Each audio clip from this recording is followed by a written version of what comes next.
꼬불꼬불한 뱀 리워야단을 벌하시며 바다에 있는 용을 죽이시리라. 그날에 너희는 아름다운 포도원을 두고 노래를 부를지어다. 아멘.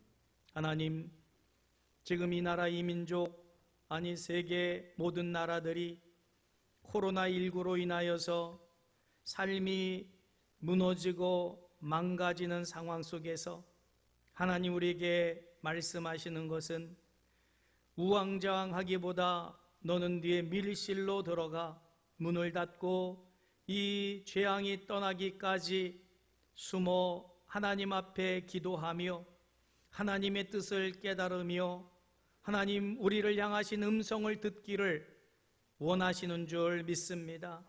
그러면 하나님, 이제 하나님께서 크고 강한 능력의 칼로 이제 리워야단을 물리치시고 그날에 너희는 아름다운 포도원을 두고 노래할 것이라고 약속해 주신 하나님, 진심으로 감사를 드립니다.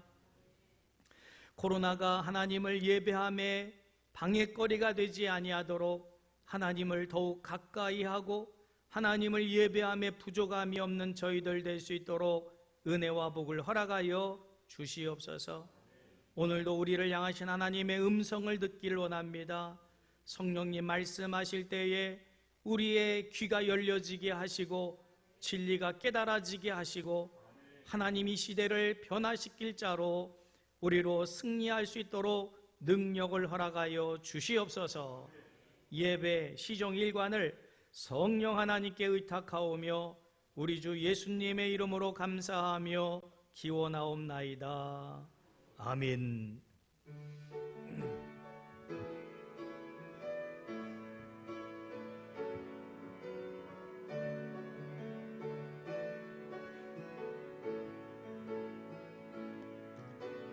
예수 우리 왕이여,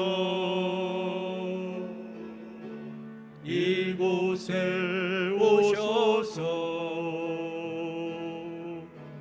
보좌로 주여 임하사 찬양을 받아 주소서. 주님을 찬양하오니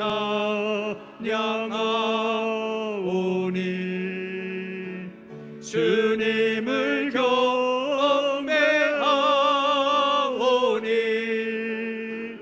왕이신 예수 여호와 오셔서 좌정하사 다스리소서.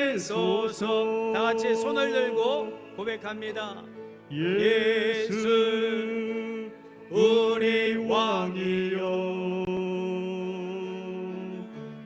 이곳에 오셔서 보좌로 주여 임하사 찬양을 받아 주소서. 주님을 찬양하오니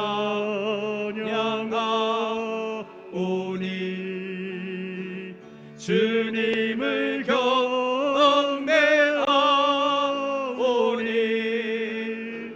왕이신 예수 여호와 오셔서 좌정하사 다스리소서.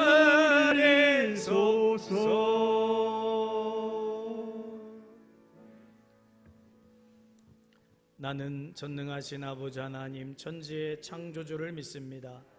나는 그의 유일하신 아들 우리 주 예수 그리스도를 믿습니다. 그는 성령으로 잉태되어 동정녀 마리아에게서 나시고 본디오 빌라도에게 고난을 받아 십자가에 못 박혀 죽으시고 장사된 지 사흘 만에 죽은 자 가운데서 다시 살아나셨으며 하늘에 오르시어 전능하신 아버지 하나님 우편에 앉아 계시다가 거기로부터 살아있는 자와 죽은 자를 심판하러 오십니다. 나는 성령을 믿으며 거룩한 공교회와 성도의 교제와 죄를 용서받는 것과 몸의 부활과 영생을 믿습니다. 아멘.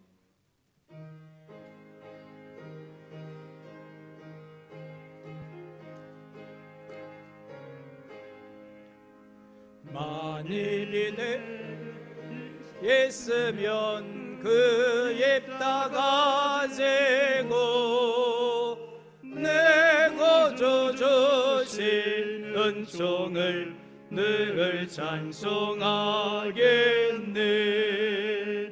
내 은혜로신 하나님 날 도와주시고 그 크신 영광 놀리평 다 알게 하소서. 내 주의 귀한 이름이 날 위로하시고 예배의 음악 같으니 참이랑 되도다. 내 죄의 권세 깨뜨려 그 결박 푸시고 내 처한 마음을 비로소 고청케 하셨네.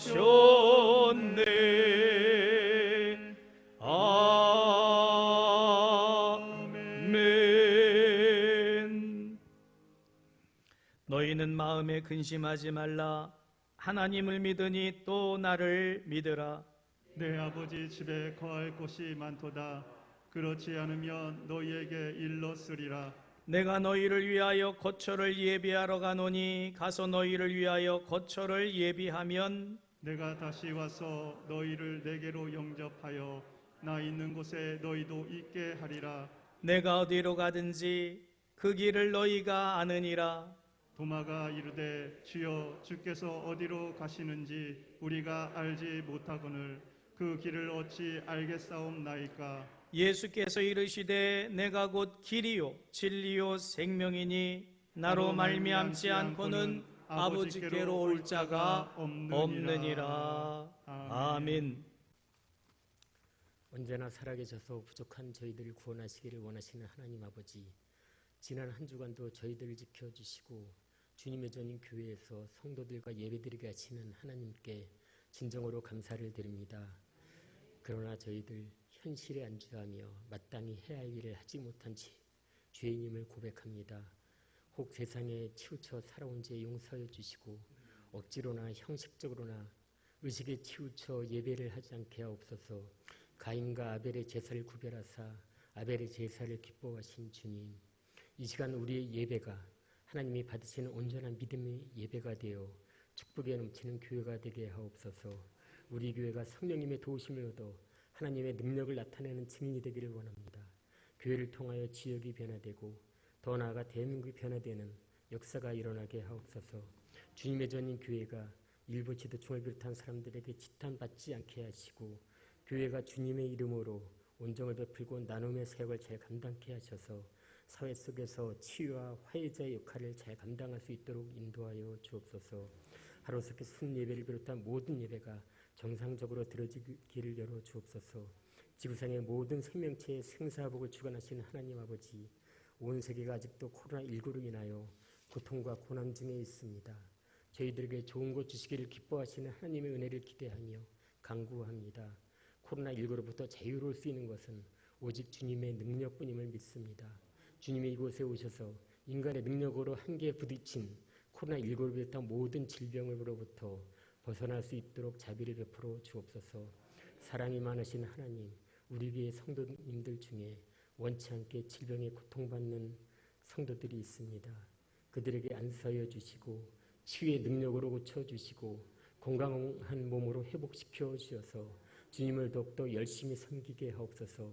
이 나라를 위해 기도합니다. 이 나라 이 민족을 불쌍히 여기시고 이 땅에 공의와 정의가 실현되게 하시며 코로나19로 인하여 어려움에 처한 모든 일을 회복시켜 주시며 특별히 경제가 회복되게 하시며 솔로몬의 지혜를 위정자들에게 주어서 정치를 바로 세워주시고 주님의 말씀으로 이 나라가 굳게 서게 하옵소서. 특별히 말씀을 전하신 목사님께 강건함을 허락하여 주시고 그 말씀이 선포될 때 저희들의 마음이 변화되게 하시며 성령 충만받는 저희들 되게 하옵소서. 우리들을 지혜에서 구원하여 주시고 거룩한 비전을 이루게 하시는 감사하신 예수님의 이름으로 기도드립니다. 거룩하고 복된 성일 아침 하나님 우리에게 허락하시는 말씀은 룻기 1장 1절에서 5절까지 말씀입니다. 구약 성경 402쪽쯤 됩니다. 룻기 1장 1절에서 5절까지 말씀을 교독하겠습니다. 사사들이 치리하던 때에 그 땅에 흉년이 드니라. 유다 베들레헴의 한 사람이 그의 아내와 두 아들을 데리고 모압 지방에 가서 거류하였는데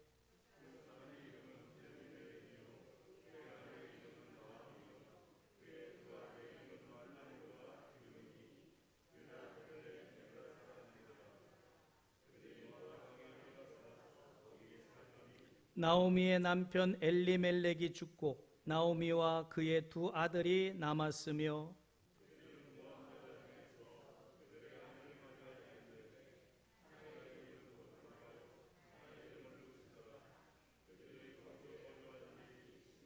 함께 봉독합니다. 말론과 기럨 두 사람이 다 죽고 그 여인은 두 아들과 남편 뒤에 남았더라. 아멘. 교회 소식 전해드립니다. 주보를 참조하시고 지난주에 이어서 당분간 점심 식사 다음 세대와 함께하는 예배는 우리가 드리질 않지만 그러나 순모임은 가정별로 개인별로 하시고 순장님 파악하셔서 여기 보고에 올라오도록 해주시기 바랍니다. 왜냐하면 이것조차 안 하면 자꾸 신앙이 루즈해져요. 안 해도 된다는 생각으로 우리가 편안해지게 됩니다. 이 많은 순에서 두 순밖에 보고가 없어요. 이럴 수는 없는 거 아니겠습니까? 순장님들, 부순장님들 다 파악하셔서 순모임을 개인적으로 집에서 했다는 것을 파악하셔가지고 헌금이 없더라도 모였다는 것은 확인될 수 있잖아요. 그래서 모인 것을 다 보고해 주시기를 부탁을 드립니다. 네. 좋은 말 할 때 그리고 들어오실 때 지금 QR코드로 전자 출입 확인을 하셨을 텐데 사실은 안 하셔도 전혀 상관이 없습니다. 그동안 잘 해왔고요. 이걸 한다고 해서 달라질 것은 전혀 없습니다. 그런데 정부에서 이번 교회 여러 가지를 좀 금하면서 이 전자 출입 확인을 꼭 하라고 지침이 또 내려와서 안 해도 되지만 기분 나쁘지만 하는 이유가 있습니다. 정부에서 하는 일에 우리가 거부하거나 또 안 하겠다는 것은 아닙니다. 그러면 왜 이걸 하냐? 우리가 그동안 해온 것을 못 믿겠다는 거예요. 가짜로 적을 수 있지 않냐? 그러니까 전자로 해서 확인을 하라는 건데 제가 알기로 우리 교회는 가짜로 이름 적고 전화번호 적고 열체크하고 들어오신 분은 한 분도 안 계신 걸로 알고 있거든요. 여기 가짜로 하고 들어오신 분 있나요? 그래서 안 해도 상관이 없어요.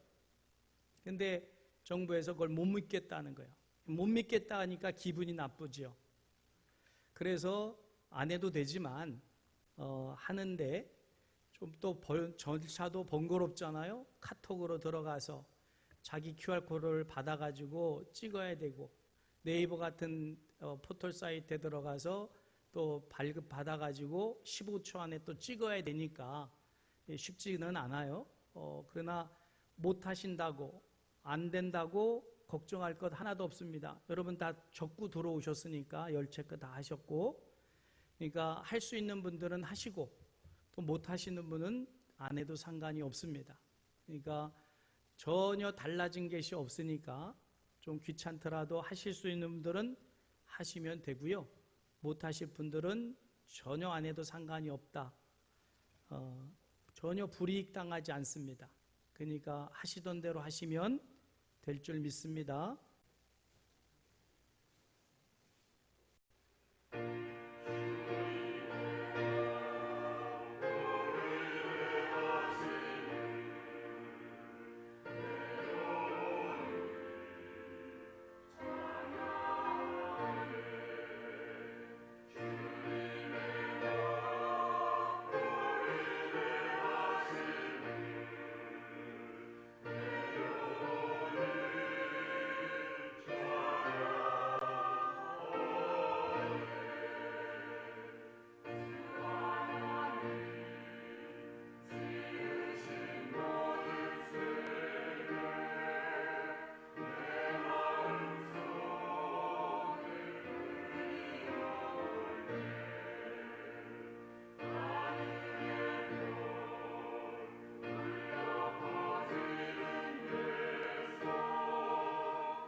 아멘. 망가진 인생이란 제목의 말씀으로 함께 은혜를 나누고자 합니다. 요즘 코로나 사태 때문에 그렇기도 하지만 웃을 일이 많아집니까? 웃을 일이 자꾸 적어집니까? 예. 기왕이면 웃을 일이 더 많아지기를 주님의 이름 축복합니다. 그래서 우스갯소리를 하나 하면서 말씀을 시작을 하려고 그래요. 어떤 사람이 갑자기 얼굴에 주름이 깊어지기 시작하면서 얼굴이 자꾸만 쭈그러드는 거예요. 구겨지듯 느낌이 들어서 얼마나 이게 심각합니까? 이 병원 저 병원 쫓아다니면서 왜 그런지 원인을 파악을 하고 있는데 도대체 원인이 불명입니다. 성형수술을 해야 될 상황까지 이르렀는데 그래서 어느 병원을 갔더니 그 의사분이 이리저리 보더니 이것은 먹지 말아야 될 것을 먹어서 그렇습니다. 진단이 됐어요. 아니 뭘 먹어서 이렇게 됐습니까? 나이? 아닙니다. 구기자를 먹어서 구겨졌다는 거예요. 얼굴이. 나이 먹으면 당연히 구겨지지 얼굴이. 그런데 구기자를 먹어서 그렇다. 그러면 선생님 빨리 좀 고쳐주세요. 그랬더니 먹어서 그렇게 된 것이니까 먹어서 고쳐야 된다고. 그럼 뭘 먹어야 됩니까? 피자를 먹으면 된다. 요즘 코로나 때문에 얼굴이 찌푸려지고 또 구겨지고 심지어 망하는 그런 사람도 가정도 있는데, 그런데다가 연일 들려오는 소식, 안타깝고 정말 마음이 아픈 그런 소식들에 의해서 우리는 불쾌감을 느끼다 보니까 인상이 이렇게 이그러지는 그런 상황 속에 우리가 처하게 됩니다. 어떻게 해야 될까요? 피자라도 사 먹어야 될까요? 오늘 본문 말씀을 통해서 그렇게 이그러지고 찌그러지고 망할 때에 어떻게 해야 될까에 대해서 성경은 답을 말씀하고 있어요. 그러니 오늘 답을 발견하는 귀한 시간 되시기를 주님의 이름으로 축복합니다. 오늘 본문 말씀에 한 가정이 등장하는데 룻의 가정이기도 하고 시어머니 나오미의 가정이기도 합니다. 남편의 이름으로 한다면 엘리멜렉 가정인데 이 가정이 구겨지고 망가지더라 라고 성경은 말씀하고 있습니다. 자, 예루살렘에 살다가 베들레헴에 살다가 가뭄이 와서 다른 가정들은 다 그 가뭄 속에 견디고 있는데 이 가정만 유독이 모압이라고 하는 나라로 이민을 갔는데 이민을 가서 남편도 죽고 또 10년 후에 두 아들 이방 여인과 결혼을 했는데 차례로 죽음을 당함으로 철저히 구겨지고 망가지게 됐다라고 한 가정을 소개합니다. 그래서 이제는 새 과부만 남은 불행한 가정, 망가진 가정을 소개하고 있는 거죠. 이 당시에 출애굽한 이스라엘 백성들이 광야 거쳐서 가나안 땅에 들어가 축복의 땅에 살고 있는 상황입니다. 그러면 그 상황에서 외국으로 간다는 것은 하나님이 예비해 주신 축복의 땅을 버린다는 것이고 떠난다는 것이고 하나님마저도 버린다는 의미예요. 여러분, 하나님을 떠나니까 결국은 인생이 삶이 구겨지고 망가졌다라고 말하는 거지요. 그러면 어떻게 해야 될까요? 하나님을 떠나서 구겨지고 망가진 인생은 다시 하나님을 찾아야만 펴지고 회복될 줄 믿으시길 바랍니다. 구겨진 종이나 구겨진 옷은 다리미로 다림질해서 피면 되지만 하나님을 떠나서 구겨지고 망가진 인생은 하나님께 돌아와야만 펴지고 회복될 줄 믿으시길 바랍니다. 요즘 한순간에 구겨지고 망가진 인생을 보게 돼요. 한순간에 망가지는 가정을 봅니다. 팬데믹이라고 하는 현상이 코로나19로만 있는 게 아니구나 싶습니다. 안희정 전 충남지사에 이어서 오거돈 전 부산시장 그리고 서울 박원순 전 시장까지 이들은 나름대로 출세한 사람이에요. 이들은 나름대로 성공한 사람입니다. 이들은 나름대로 부도 얻은 사람들이에요. 그런데 일순간에 무너지고 구겨지고 가정이 깨지고 말았습니다. 여러분, 함께 살아가는 가정, 함께 살아야 될 사회에 제일 중요한 게 뭐냐?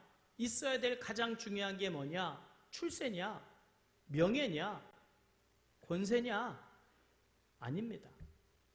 하나님은 가정이든 사회든 꼭 필요한 것을 우리에게 주셨어요. 반드시 있어야 될 게 있습니다. 그것이 도덕이고 윤리입니다. 한 가정이 가정으로 서기 위해서는 도덕과 윤리가 반드시 있어야 되고 한 사회가 건강하게 공동체를 유지하며 살아가기 위해서는 도덕과 윤리가 반드시 필요해요.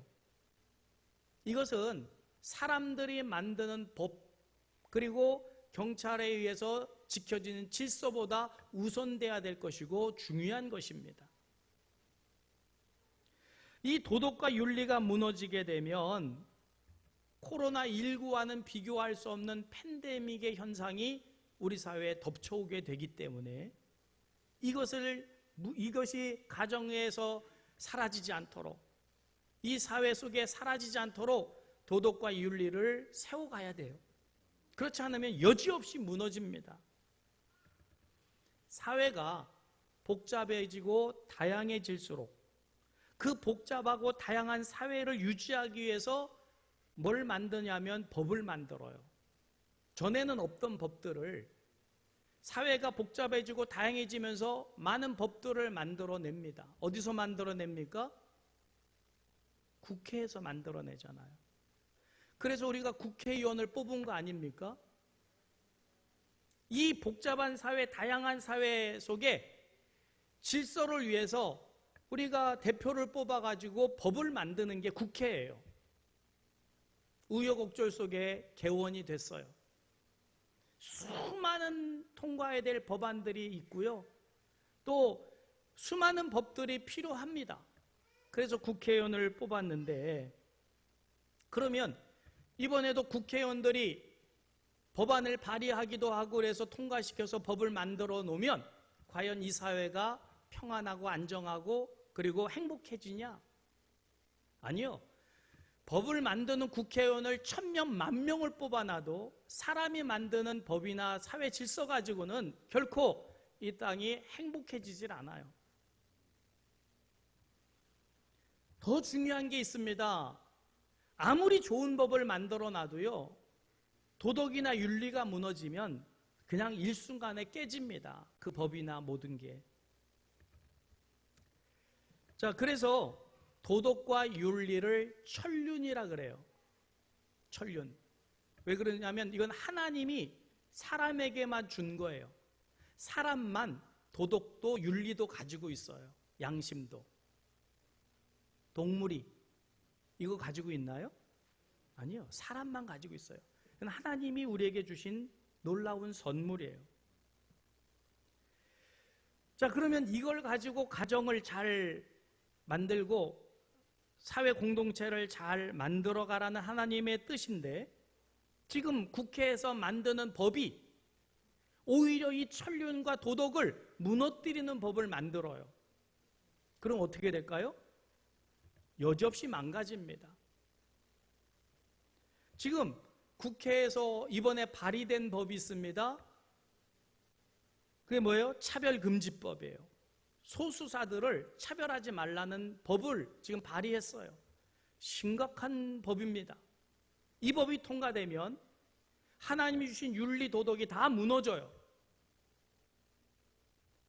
이거는 굉장한 하나님에 대한 도전입니다. 인간의 법으로 이거를 법안을 지금 발의해 놨는데 이거 기독교에서 막아야 됩니다. 며칠 전에 순장, 부순장 카톡방에 우리 정세균 총리가 교회를 차별하는 법안에 대해서 반대하십시오라고 올렸더니 몇 분 답변도 없어.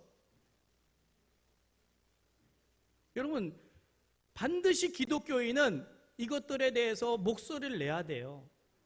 할 게 없잖아요. 국회 앞에 가서 데모를 할 거예요? 뭘 할 거예요? 그러나 할 수 있는 게 있잖아요. 기도하면서 잘못된 것은 잘못된 것이라고 내가 동의를 해야 되는데, 동의조차도 안 한다는 것은 하나님 주신 권리를, 이거를 내가 포기하겠다는 건데, 이거는 죄를 짓는 거예요.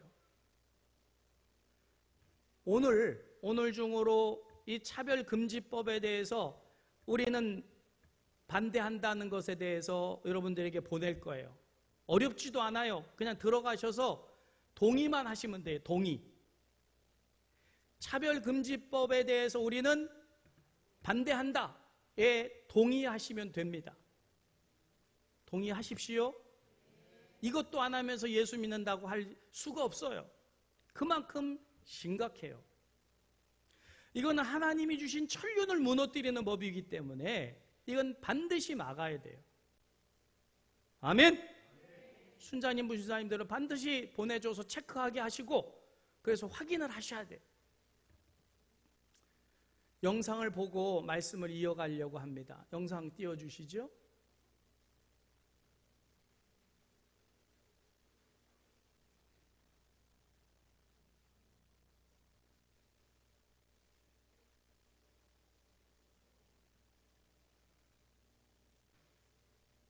국회에 우리가 누려왔던 종교의 자유를 억압, 제한, 박탈하는 법안이 발의되었습니다. 그동안 우리나라에서 자유롭게 예배드리고 복음을 전할 수 있었던 이유는 바로 헌법이 종교의 자유를 보장해주고 있기 때문입니다. 그러나 국회에서 법률을 만들어서 국민의 자유와 권리를 제한할 수가 있는데, 차별금지법, 평등법이 바로 그러한 법률입니다. 차별금지법의 핵심은 한마디로 처벌, 즉 민형사상의 법적 책임을 지게 하는 것입니다.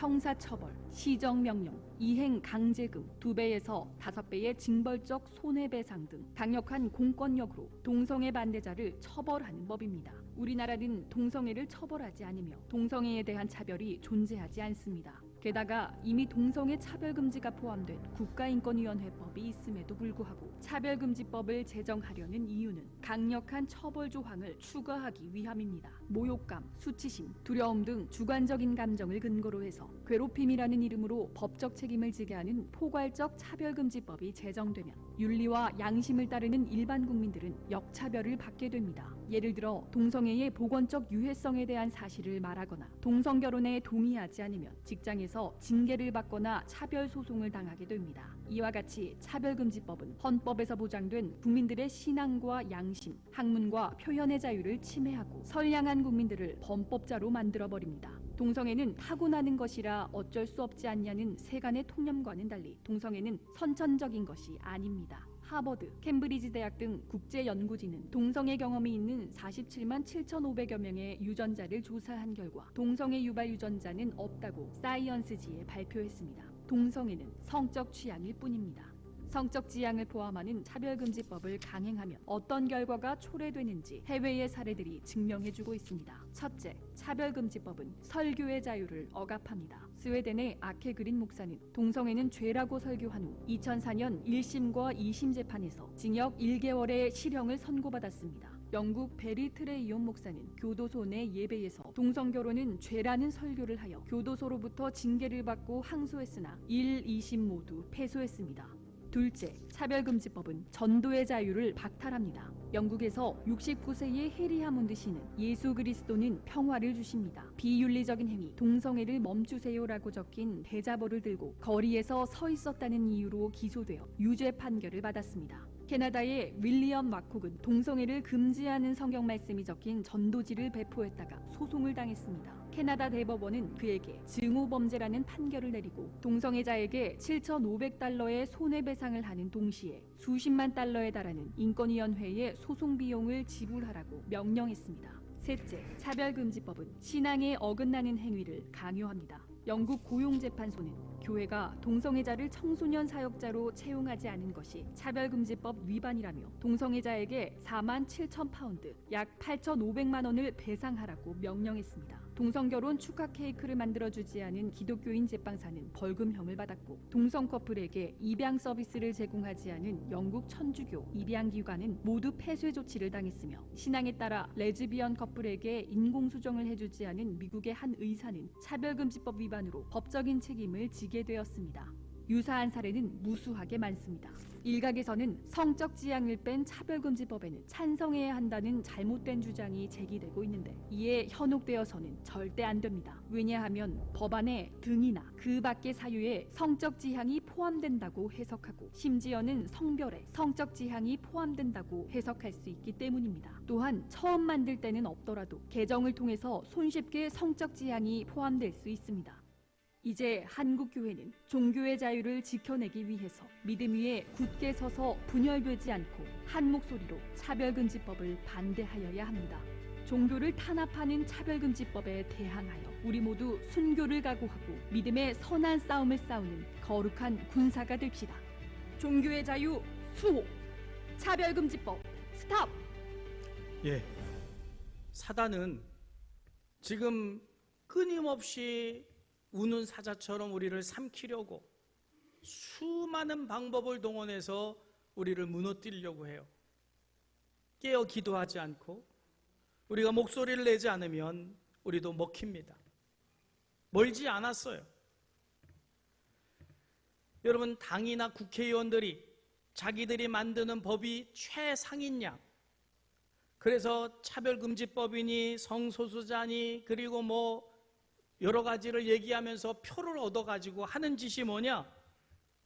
결국은 하나님이 주신 도덕과 윤리를 무너뜨리는 법안들을 만들어내는 거예요. 심각한 문제입니다. 그러면 이들이 주장하는 것들이 거짓이라는 것을 어떻게 알 수 있느냐? 저들의 삶을 보면 알아요. 저들의 삶이 어떻게 됩니까? 대의를 위해서 소를 희생하는 식으로 나라를 위해서 자기 가정을 깨트렸다? 이게 논리가 맞습니까? 고인에겐 참 안 됐지만 박원순 시장 밝혀지진 않아서 그렇지만 일단 어떤 여성에 대해서 성범죄를 저지른 것 때문에 밝혀질까 봐 목숨을 버렸어요. 그러면 그 가정은 어떻게 됩니까? 장례식 치르는 모습을 보니까 아내도 자식들도 참석을 했는데 그 가정이 천국인가요? 그 가정은 어떻게 되나요? 부인은 일평생 지옥에 살지 않겠습니까? 자기는 목숨 버려서 끊었다 그래도 자기 자식들은 어떻게 되겠어요? 여러분, 윤리와 도덕이 무너지니까 가정이 완전히 무너지고 말아요. 이것은 가정이 무너지면 사회도 무너지는 것이고 국가도 흔들리는 거지요. 그럼 이에 대해서 성경이 뭐라고 말씀하실까요? 디모데전서 5장 8절 말씀입니다. 같이 읽겠습니다. 누구든지 자기 친족, 특히 자기 가족을 돌보지 아니하면 믿음을 배반한 자요, 불신자보다 더 악한 자니라. 저는 이 말씀을 근거로 해서 보면 박원순 시장이 아무리 유능한, 그래서 서울시장을 3번이나 연속으로 됐다 할지라도 그가 많은 일을 했어도 가정을 돌보지 못했어요. 그래서 좀 불행한 사람입니다. 불의한 사람입니다. 박원순 시장이 계속해서 서울시장 하면서 제일 많이 한 게 뭔지 아십니까? 서울시청 광장 앞에다가 동성애자들 캠페인을 벌이게 하고 그거 다 한 사람이 박원순 시장이에요. 거긴 윤리도 도덕도 없습니다. 이런 짓들을 뽀젓이 국가의 법으로 자기가 가진 권력으로 이것들을 만들어내고 있어요. 여러분, 반드시 막아내고 반드시 우리 기독교는 외쳐야 될 줄 믿으시길 바랍니다. 그런데도 가만히 있으면 당하는 거예요. 사탄은 우는 사자처럼 우리를 삼켜요.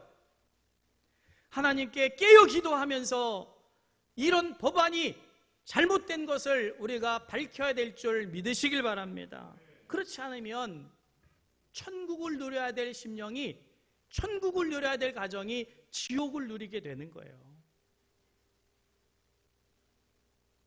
여러분, 한번 생각해 보세요. 안희정 전 지사 가정 천국일까요? 부산 오거돈 시장의 가정이 천국일까요 지금? 서울시장 전 시장 박원순 시장 가정이 천국일까요? 마음은 천국일까요? 그건 지옥입니다. 그보다 더한 지옥이 없을 거예요. 하나님께서 지키라 하신 것을 지키지 않고 엉뚱땅뚱한 거 가지고 이 사회를, 천륜을 무너뜨리니까 이 사회가 날이 가면 갈수록 이런 현상은 더 많아진다는 거지요. 여러분 깨어 기도하며 하나님이 누리게 하신 천국을 누리는 복이 있기를 주님의 이름으로 축복합니다. 주님께서 이 땅에 오셔서 제일 먼저 선포하신 게 뭐예요? 천국이 너희에게 있다. 천국을 선포하셨어요. 할렐루야! 천국을 누려야 돼요. 그러면 하나님 우리에게 주신 천국이 뭘까요? 세 가지가 있어요. 첫째는 하늘 천국입니다. 하늘 천국을 누리시기를 주님의 이름으로 축복합니다. 하나님을 믿는 신앙인에게는 예수님께서 예비해 놓으신 하늘 천국이 있다고 분명히 말씀하셔요. 할렐루야! 요한복음 14장 2절에서 3절입니다. 같이 읽을까요? 내 아버지 집에 거할 곳이 많도다. 그렇지 않으면 너에게 일렀으리라.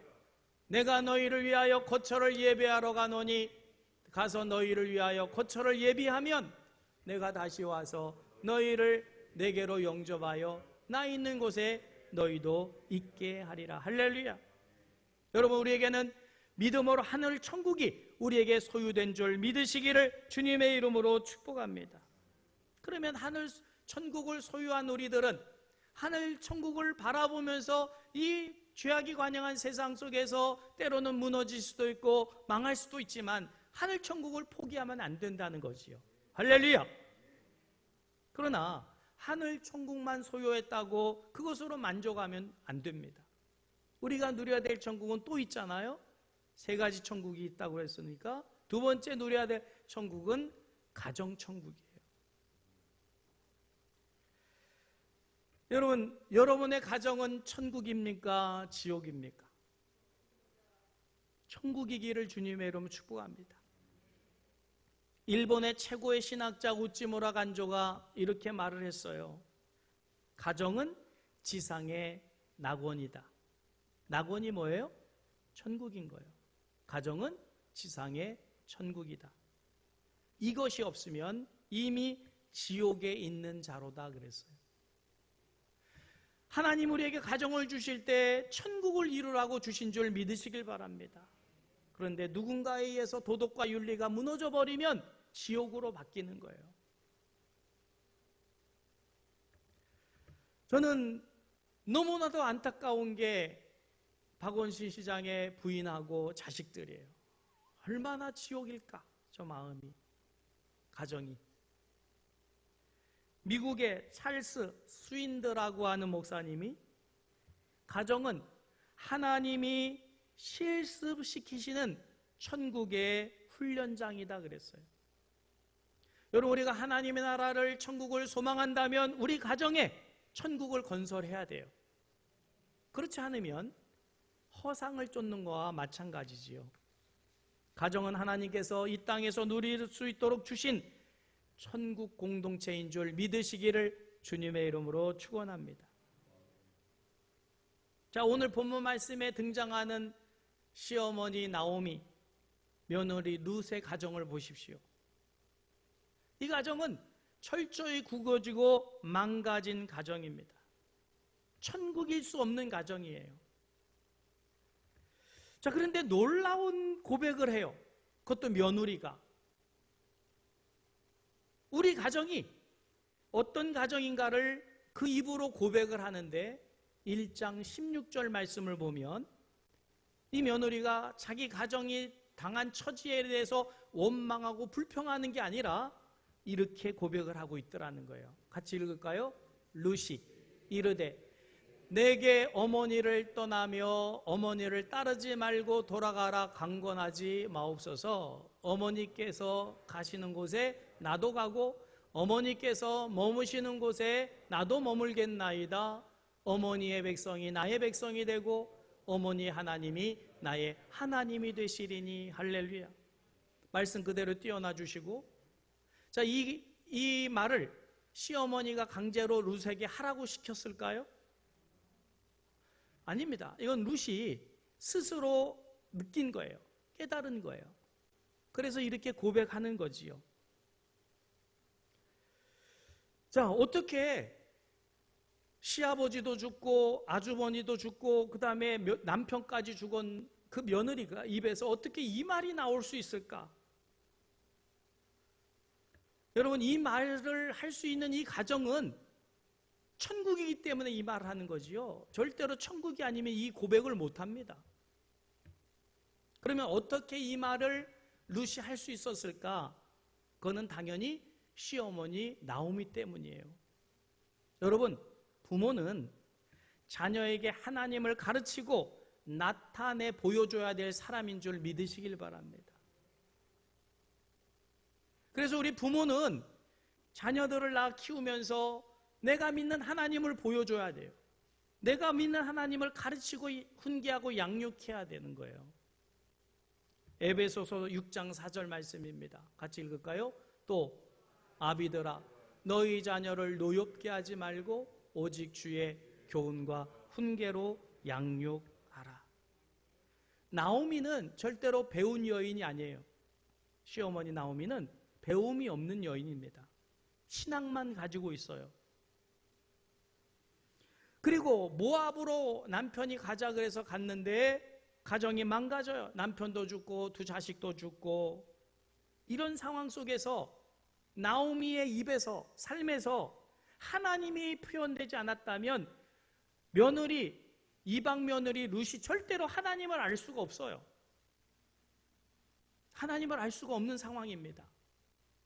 그러면 며느리가 이 고백을 할 수 있었던 이유는 단 한 가지, 시어머니가 자기가 믿는 하나님을 삶으로 보여줬고 하나님을 느끼게 해줬기 때문에 태어나서 본 적도 없는 하나님을 이렇게 고백할 수 있었던 것이라는 거지요. 이해되십니까? 룻은 개인적으로 지금까지 하나님을 만난 경험이 없는 여인이에요.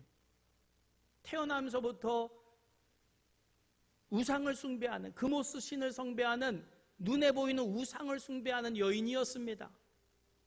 근데 시집 와서 보니까 이 시어머니나 남편이 하나님이란 분을 믿고 있는데 눈에 안 보여요. 우상 같으면 보이겠는데. 그러면 눈에 보이지도 않는 하나님을 룻이, 이방 여인이 어떻게 체험하겠어요? 어떻게 느끼겠어요? 그거는 시어머니의 말과 행동 때문에 하나님을 느낄 수 있고 알게 되는 거지요. 여러분, 부모는 그런 역할을 감당해야 될 사람인 줄 믿으시기를 주님의 이름으로 축복합니다. 룻은 이방 여인이기 때문에 출애굽을 과정을 몰라요. 가나안 들어오기까지 광야의 상황 속에 하나님의 역사를 몰라요. 체험해 본 적이 없어요.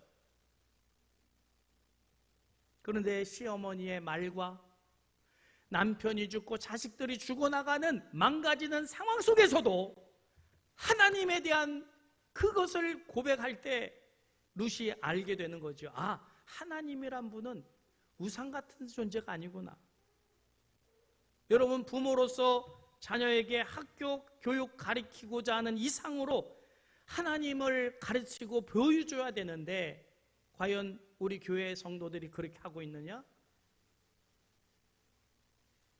심지어 재직들 가정의 자녀도 교회를 안 보내.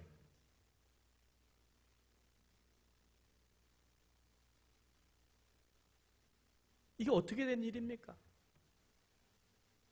집사, 권사, 장로, 가정이 자녀를 교회 안 보내. 이게 뭐예요?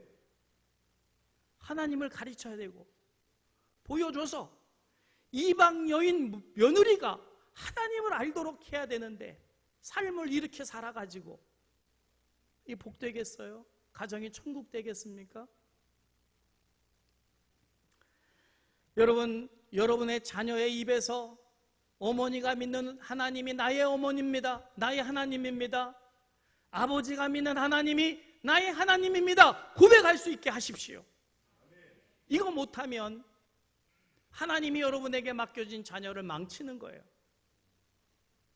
회개하시고 자녀의 입으로 부모님이 믿는 하나님을 나는 평생 따르겠습니다. 고백할 수 있도록 부모의 책임을 감당하시기를 주님의 이름으로 축복합니다. 두 번째로 자식은 부모님을 공경할 줄 알아야 돼요. 이것도 가르치는 거예요. 태어나면서 배우는 게 아닙니다. 에베소서 6장 2절 말씀입니다. 같이 읽을까요? 네 아버지와 어머니를 공경하라. 이것은 약속이 있는 첫 계명이니 그랬어요. 여러분, 부모는 자식들에게 하나님의 축복을 이어주는 통로예요. 통로가 막히고 통로가 망가지는데 자식이 복을 받을 수 있나요? 여러분, 부모의 역할은 하나님과 자녀를 연결하는 축복의 통로가 돼야 될 줄 믿으시길 바랍니다. 그런데 문제는 부모는 항상 자녀 곁에 있을 수가 없잖아요. 세월이 흘러가면서 자꾸만 세월이 부모님을 내 곁에서 떠나게 만들고 있지 않습니까? 아직 부모님이 살아계시다면 부모님을 공경하시기를 주님의 이름 축복합니다. 그래야만, 공경하도록 가르쳐야만 자녀가 복을 받아요. 아멘? 어느 60대 노부부의 이야기란 노래가 있지요. 곱고 희던 그 손으로 넥타이를 메어 주던 때 어렴풋이 생각나오. 여보 그때를 기억하오. 세월은 그렇게 흘러 여기까지 왔는데 인생은 그렇게 흘러 황혼에 기우는데 다시 못 올 그 먼 길을 어찌 혼자 가려 하오. 이 정도 부르면 같이 불러줘야 되는데 몰라요? 아, 이 유명한 노래를 몰라요? 이명웅이가 불렀는데. 아, 김관석이가 불렀어요? 아무튼 부부의 60대 어느 노부부의 그 짠한 이 인생 마지막 같이 가고 싶은데 혼자 가버리면 어떡하냐 하는 애절한 사랑이 담긴 노래 아닙니까? 네, 노래니까요. 자, 그런데 부부니까 그런다 치더라도 지금 나오미와 룻은 뭐예요? 시어머니와 며느리 관계예요. 그런데 며느리가 시어머니 혼자 못 보내겠대. 같이 따라가겠대. 같이 가서 고생하고 같이 그곳에서 죽겠대. 이런 며느리가 있나요?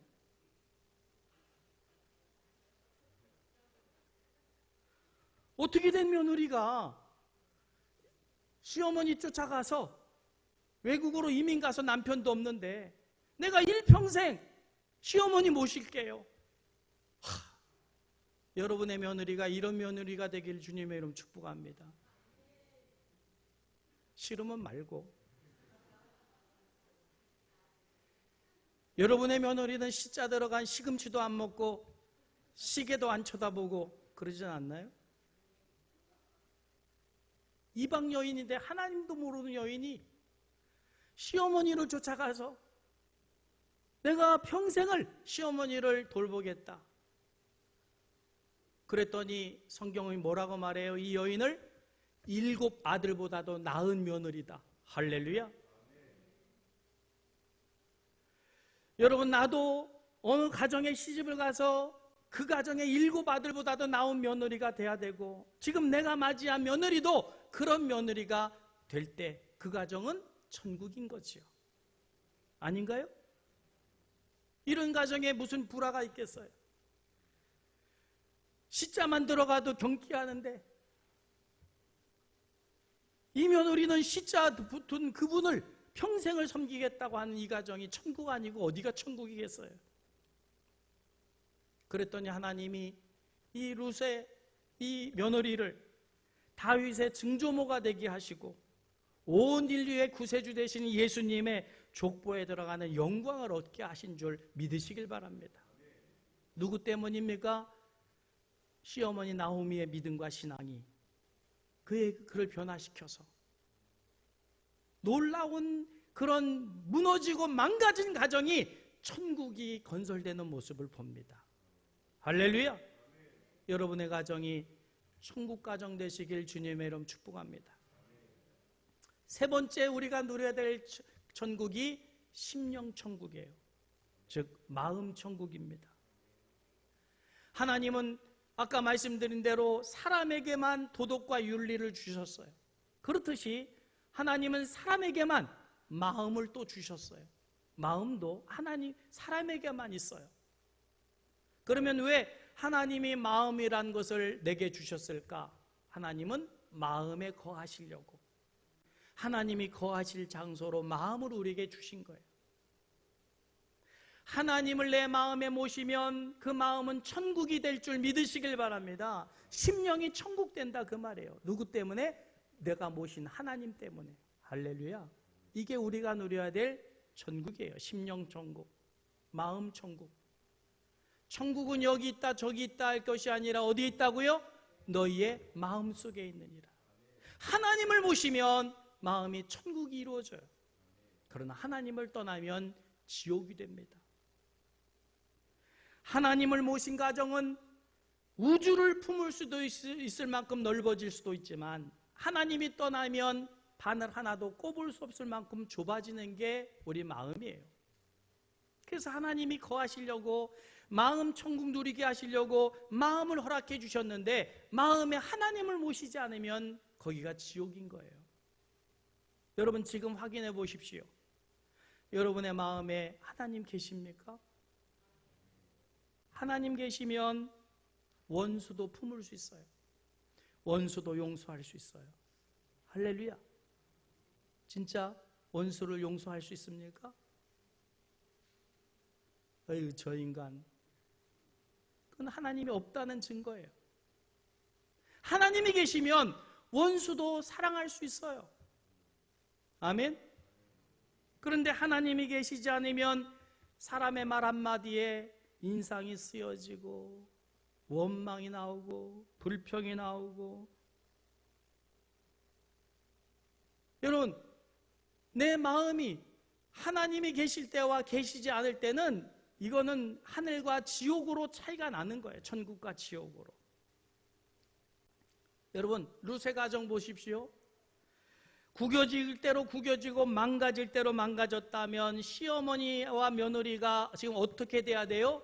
서로 이거는 시어머니 탓이다, 이거는 며느리 탓이다 이러면서 원망 불평하면서 얼마나 지옥이 거기 있겠어요. 그런데 룻의 가정을 보니까 전혀 그렇지가 않아요.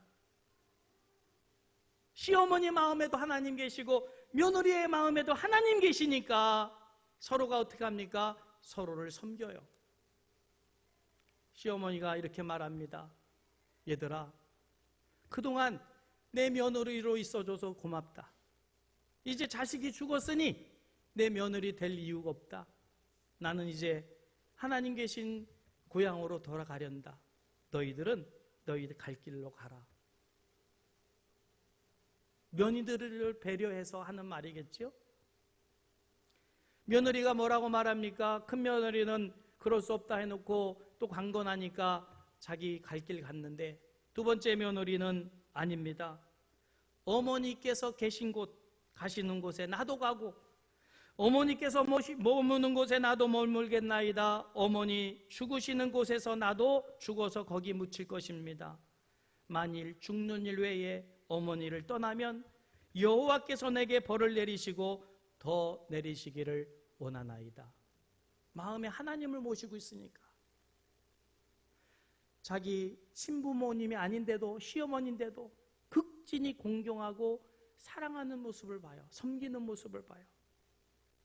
이민 와서 거지로 남의 밭에 가서 이삭을 주우면서 시어머니를 공경합니다. 요즘 며느리 같으면 아이고 내 팔자야, 이놈의 집구석에 이 시집 왔더니 별의별 원망 불평 쏟아놓지 않겠습니까? 여러분, 가정이 뭡니까? 가정, 할아버지, 할머니, 어머니, 아버지, 아들, 딸 이렇게 갖춰져 있어야지 가정입니까? 가정은, 진정한 가정은 가정의 숫자나 구성원에 있는 게 아닙니다. 시아버지, 아들 다 죽어도, 과부 셋이 모여 있어도 서로를 품어주고 사랑하고 이해하고 용서하고 섬기는 그 마음이 있는, 그 마음이 천국이고, 그들이 모여 있는 그곳이 가정 천국인 거지요. 아닌가요? 여러분, 심령 천국을 잃어버리지 않는 시어머니 나오미와 심령 천국 마음에 하나님을 모신 이 룻의 모습을 보니 그 마음속에 천국이 이루어지니까 서로를 그렇게 알뜰히 살뜰히 살피고 섬기더라는 거예요. 여러분, 아무리 삶이 망가지고 구겨지고 코로나로 인하여서 먹고 살 일이 끊어지고 한다 할지라도 하나님 우리에게 누리게 하시는 천국을 잃어버리지 마시기를 주님의 이름으로 축복합니다. 이 천국은 하나님 우리에게 누리게 하신 축복이에요. 아멘. 하늘 천국, 가정 천국, 마음 천국 마음껏 누리며 신앙생활하며 그 천국을 선포하고 보여주고 전할 수 있는 우리 하늘과 땅의 다리가 되는 교회 성도 여러분 되시기를 주님의 이름으로 축복합니다. 말씀 생각하시면서 우리 함께 찬양 드립니다. 내 마음에, 주님을 모신 내 마음에 주님을 향한 사랑이 가득 차게 하시고 그 사랑을 다른 사람에게도 나누어 줄 수 있는 고백의 찬양입니다.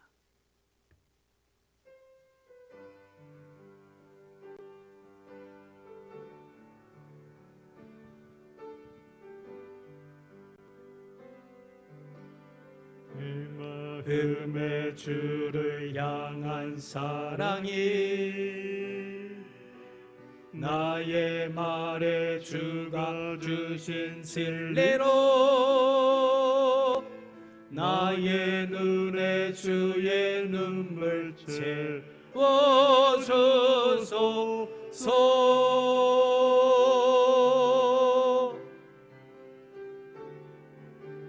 내 입술에 찬양의 향기가 두 손에는 주를 닮은 성김에 나의 삶에 주의 은정 남게 하소서. 아멘. 하나님의 사랑에 영원히 함께하리. 십자가의 길을 걷는 자에게 순교자의 삶을 사는 이에게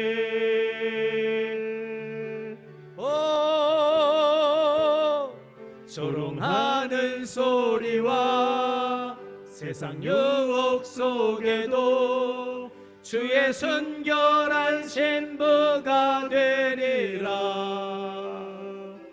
내 생명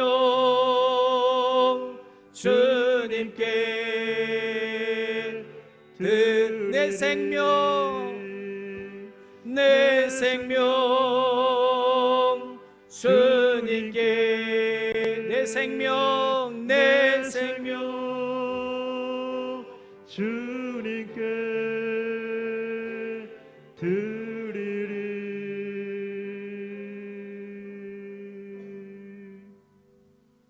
여기 하나님 허락해 주신 천국을 누리는 하나님의 귀한 백성들이 천국을 누리는 기쁨에 하나님께 드리는 예물이 있습니다. 주님 기뻐받아 주시옵소서. 천국을 잃어버리고 혹시 지옥을 경험하면서 인색한 마음으로 드리는 예물은 없습니까? 하나님 늘 천국을 누리며 하나님의 은혜에 감사하며 하나님께 영광 돌릴 수 있는 저희들 될 수 있도록 은혜와 복을 허락하여 주옵소서. 천국은 망가진다고 잃어버리는 게 아닙니다. 구겨졌다고 빼앗기는 것 아닙니다. 룻의 가정은 다 망하고 구겨지고 그렇게 실패했음에도 불구하고 저들은 천국을 누리고 있었습니다. 하나님, 우리도 코로나 시대를 살아가면서 우리의 마음이 천국이게 하여 주옵소서. 빼앗기지 않게 하옵소서. 잃어버리지 않게 하여 주옵소서. 천국을 누리며 살아가게 하여 주옵소서. 하나님을 증명해내는 우리들 되게 하여 주옵소서. 천국을 선포하는 우리들 되게 하여 주옵소서. 이 예물이 천국을 나타내고 선포하는 예물로 사용될 수 있도록 성령 하나님 역사하여 주실 줄 믿사오며 우리 주 예수님의 이름으로 축복하며 봉헌하옵나이다. 아멘.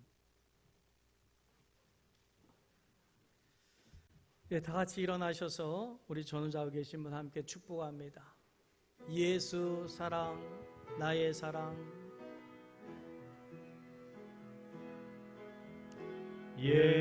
예수 사랑, 나의 사랑, 내 맘속에 넘쳐 형제를 사랑해. 예수 사랑, 예수 사랑, 나의 사랑, 내 맘속에 넘쳐 자매를 사랑해. 예수 사랑, 예수 사랑, 나의 사랑, 내 맘속에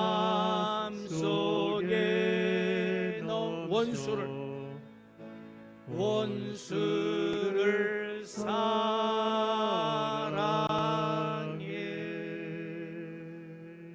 아멘. 우리 하나님께 용감의 박수로 찬송을 합니다. 할렐루야.